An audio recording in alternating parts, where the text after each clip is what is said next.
Minister Jong Jilla Meghalaya. Can really keep an eye, kala ya hadin bag expert committee kala pa ya report shaka sorkar Jilla. Mereka long kabasnusi bag sorkar Jilla kampat shimla penbana paitbah ya kan report hadu minta. Wat hadin ba ka party kal ai ke jingtho bonsin ban pen kan mau ba kidei ban pen bana paitbah no ya kan report. Lada ka sorkar kadang ye pynslem. Party kan haban shim ye ka sen jam ban penlong daga jing ki paitbah sa shi sen pat ha kini ki kindat sngi ba ki kindat por ki ban wan.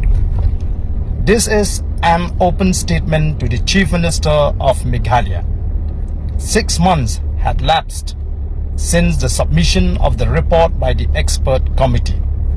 However, the state government seems not to be willing to make it public till today, despite repeated reminders from the party.